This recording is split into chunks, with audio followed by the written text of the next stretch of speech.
नांदेडमध्ये एका शिक्षकाने आपली चालती कार थेट पुलावरून नदीत पाडली आणि थरकाप उडवणारी गोष्ट म्हणजे त्या कारमध्ये त्याची 2 निष्पाप मुलंही होती. सुरुवातीला बातमी आली की वरिष्ठ अधिकाऱ्यांच्या जाचाला कंटाळून प्रचंड त्रासामुळे या बापाने हे टोकाचं पाऊल उचललं. ही बातमी ऐकून संपूर्ण महाराष्ट्र सुन्नत झाला होता. सगळ्यांना वाटलं की हा निर्णय केवळ आणि केवळ निराशपोटी घेतलेला आहे. पण खरी कहाणी तर पुढेच सुरू होते. या घटनेला अवघे 48 तास उलटलेच नाहीत, तेव्हाच पोलिसांनी हाती एक अशी गुप्त ऑडिओ क्लिप लागली जिने संपूर्ण केसची दिशाच बदलवून टाकली.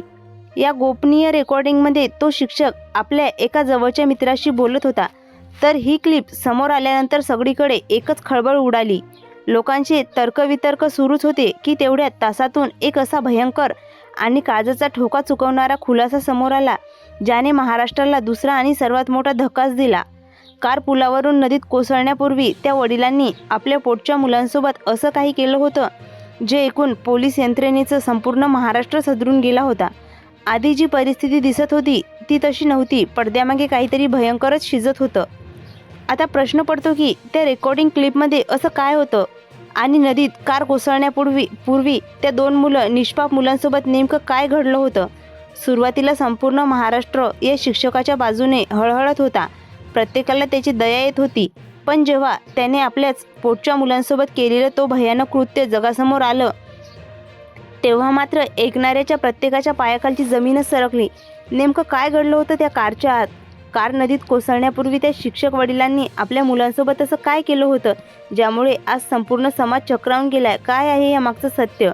आणि मुलांसोबत घडलेला तो धक्कादायक प्रकार उघडकीस आल्यावर या प्रकरणाला कोणतं एक भलतंच वळण मिळालंय? चला अगदी सविस्तरपणे आपण जाणून घेऊयात. तर 2 अशा दिवसांपूर्वी नांदेड जिल्ह्यातून एक अशी बातमी आली जिने संपूर्ण महाराष्ट्राला हादरवून सोडलं. ही घटना इतकी भयंकर होती की ऐकून कोणाचेही थरकापच उडवेल. सध्या संपूर्ण महाराष्ट्रात आषाढी वारीचं वातावरण आहे. नांदेड जिल्ह्यातील मुदखेड तालुक्यातही पालखी सोहळ्याची धामधूम सुरू होते. सगळीकडे भक्तीचं वातावरण होतं.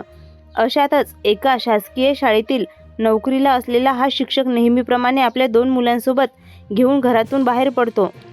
तो नेहमीसारखाच बाहेर पडलेला असतो, त्यामुळे तो पुढे जाऊन एवढं मोठं आणि भयानक पाऊल उचलेल अशी शंका त्याच्या घरातल्या कोणालाच नव्हती.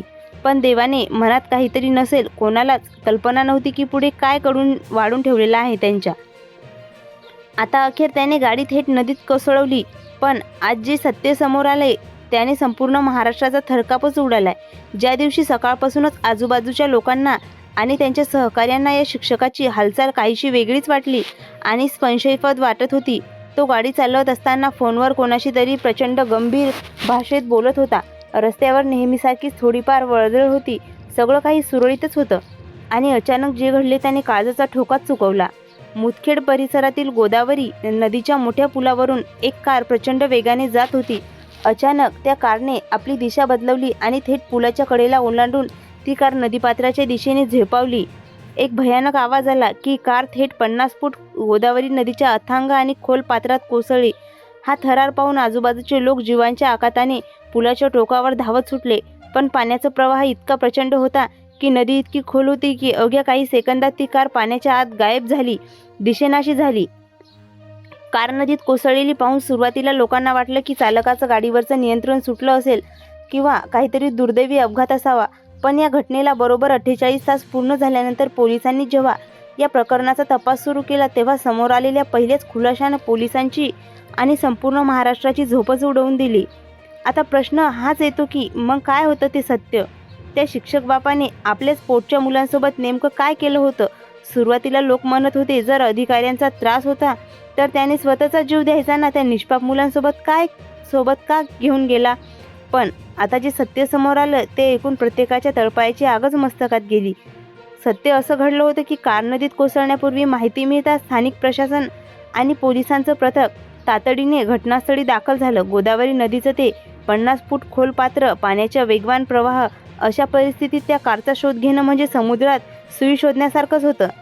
पण स्थानिक जीवरक्षक आणि मोठ्या क्रेनच्या मदतीने सलग काही तास अथंग प्रयत्न केले. अखेर कित्येक तासाच्या थरानंतर ती कार नदीच्या तळातून बाहेर काढण्यात आली. कार अत्यंत वाईट अवस्थेत चक्रावून चक्काचूर झालेली होती आणि जेव्हा कारचा दरवाजा उघडला तेव्हा आतलं दृश्य पाहून गंभीर काळजाचा पोलिसांच्याही डोळ्यात पाणी आलं. त्या कारमध्ये तो शिक्षक आणि त्याची 2 निष्पाप मुलं मृतावस्थेत आढळून आली होती. हे दृश्य पाहून संपूर्ण तालुक्यात एकच शोषकळा पसरली. प्रत्येक जण ढसाढसा रडतच होतं. खरं तर ही घटना 2 दिवसापूर्वीची आहे. सुरुवातीला सगळ्यांना वाटलं की वरिष्ठ अधिकाऱ्यांच्या चाच्यामुळे एका बापाने हताश होऊन या टोकाचा निर्णय घेतला आहे. पण आज तपासून जे सत्य समोर आलेलं आहे त्याने त्या संपूर्ण प्रकरणाच्या चेहऱ्यामागचं बदलून टाकलाय. लोक आता एकच प्रश्न विचारत आहेत, या नराधम बापाने स्वतःच्या रक्तासोबत आपल्या निष्पाप मुलांसोबत असं का केलं? मित्रांनो, आता सर्वात मोठा प्रश्न हाच येतो की त्या बापाने आपल्या मुलासोबत नेमकं काय केलं? असं काय केलं होतं ज्यामुळे संपूर्ण प्रकरणाचं सत्यच उलटपालट झालं? सुरुवातीला पोलिसांनी या घटनेच्या अपघाती मृत्यू म्हणून नोंद केली आणि तपास सुरू केला. प्रत्येकाला वाटत होतं की वरिष्ठांच्या मानसिक दबाव किंवा काहीतरी घरगुती वाद असेल, ज्याला कंटाळून या शिक्षकाने स्वतःला आणि मुलांना संपवून टाकलं. पण जशी पोलिसांच्या तपासणीची चक्र फिरली तसा त्या केसची एक खळबळजनक ट्विस्ट आला. पोलिसांनी जेव्हा त्या शिक्षकाचा मोबाईल जप्त केला आणि सायबरवर टीमने त्याची तांत्रिक तपासणी सुरू केली, तेव्हा त्या गोपनीय फाईलवर सुगावा लागला. पोलिसांनी मोबाईलचा पासवर्ड क्रॅक केला आणि त्यांच्या हाती लागली ती शेवटची ऑडिओ क्लिप, जिने तपासाची संपूर्ण दिशाच बदलवून टाकली. त्या ऑडिओ क्लिपमध्ये तो शिक्षक मृत्यूच्या काही मिनिट आधी आपल्या एका जवळच्या मित्राशी फोनवर बोलत होता. त्या मित्राला काहीतरी विपरीत घडणार असल्याचा अंदाज आला होता. फोनवर त्याचा मित्र जीवाच्या आकाताने ओरडून सांगत होता, सर तुम्ही प्लीज थांबा, तुम्ही नेमके कुठे आहात मला सांगा, मी त्या 1 तासात तिथे येतो, अगदी 1.5 तासात तिथे पोहोचतोच, प्लीज गाडीचा वेग कमी करा, गाडी बाजूला थांबवा, आपण एकत्र बसून यावर काहीतरी मार्ग काढू, पण प्लीज असं कोणतंही टोकाचं पाऊल उचलू नका. मित्राच्या आवाजातील तो थरकाप, ती भीती आणि त्या निष्पाप जीवांच्या वाचवण्यासाठीची धडपड त्या रेकॉर्डिंगमध्ये स्पष्ट जाणवत होती. खरं तर ही रेकॉर्डिंग क्लिप कॉल जेव्हा व्हायरल झाला तेव्हा प्रत्येकाला वाटलं की हाच या केसाचा सर्वात मोठा टर्निंग पॉईंट आहे आणि लोकांना त्या शिक्षकाबद्दल सहानुभूती वाटू लागली होती. पण आज जे सत्य समोर आलंय त्याने प्रत्येक प्रकरणाला एक अतिशय भयंकर वळणच दिलंय. एक बाप आपल्या पोटच्या मुलासोबत असं कसं करू शकतो, हा प्रश्न आता प्रत्येकजण विचारतो. कारण त्या फोनवर मित्राचा जीव वर खाली होत असताना तो शिक्षक मात्र अत्यंत शांत आणि गंभीर आवाजात बोलत होता. जणू काही तो आधीच काहीतरी ठरवून बसला होता. त्या फोनवर मित्र गमवायचा करत होता, पण हा शिक्षक मात्र अत्यंत थंड डोक्याने, आता खूप उशीर झाला मित्रा, मी माझा निर्णय घेतलाय, एवढं बोलून त्याने खटकन फोन कट केला आणि त्यानंतर काही मिनिटात ती कार पुलावरून थेट 50 फूट खोल गोदावरी नदीत झेपावली. या ऑडिओ क्लिपमुळे एक गोष्ट तर काचेसारखी साफ झाली आहे, हा कोणताही अपघात नव्हता, तर एका बापाने थंड डोक्याने आखलेला एक भयानक प्लॅनच होता. पण खरा आणि अंगावर काटा आणणारा भीषण धक्का तर पुढेच बसणार होता. कारण पोलिसांनी जेव्हा त्या दोन्ही मुलांचा अंतिम वैद्यकीय अहवाल मागवला तेव्हा जे सत्य समोर आलं त्याने तपासाची संपूर्ण दिशाच फिरवून टाकली. सुरुवातीला सगळ्यांना वाटलं होतं की कार नदीत कोसळल्यामुळे त्या तिघांचा पाण्यात बुडून दुर्दैवी मृत्यू झाला. पण जेव्हा डॉक्टरांनी त्या मृतदेहाची बारकाईने तपासणी केली तेव्हा त्या कार पाण्यात पडण्याआधी त्या चिमुरड्या मुलांसोबत काय घडलं होतं याचा असा काही उलगडा झाला की अख्ख्या महाराष्ट्राच्या तळपायाची आगच मस्तकात गेली. ज्या शिक्षकाला वरिष्ठ अधिकाऱ्यांच्या त्रासामुळे लोकांची थोडीफार सहानुभूती दाखवली होती, त्या शिक्षकाचा खरा आणि क्रूर चेहरा आता जगासमोर येणार होता. या प्रकरणाचा एक असा थरकाप उडवणारा खुलासा होणार होता ज्याने लोकांच्या मनात थरकापच उडणार होता. खरं तर ती कार जेव्हा घरून निघाली होती बहुधा तेव्हा सगळं प्लॅनिंग फिक्स झालं होतं. आता तपासणी एक एक कडी उलगडत होती आणि त्यातून समोर येणाऱ्या गोष्टी अत्यंत भयावह होत्या. प्रत्येक गुपित आडाआडा उघडच होत होता आणि सर्वात मोठा मन आणि हेलगावून टाकणारा खुलासा होता तो डॉक्टरच्या अंतिम वैद्यकीय रिपोर्टचा.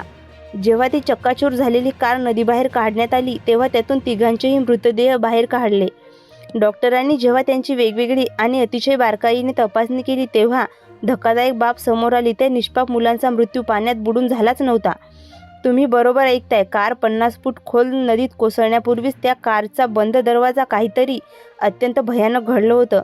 परिस्थिती आता पूर्णपणे उलट झाली होती. पण कार नदीत पडण्यापूर्वी त्या 2 चिमुरड्या जीवांसोबत नेमकं काय झालं होतं, त्या निष्पाप मुलासोबत त्या बापाने नक्की काय केलं होतं हे समजून घेण्यासाठी आपल्याला या अपघाताचे 2 तास मागे जावे लागेल. खरं तर ती कार जेव्हा घरून निघाली होती बहुधा तेव्हा शिक्षकाच्या डोक्यात हा फार भयानक प्लॅन तयार होता.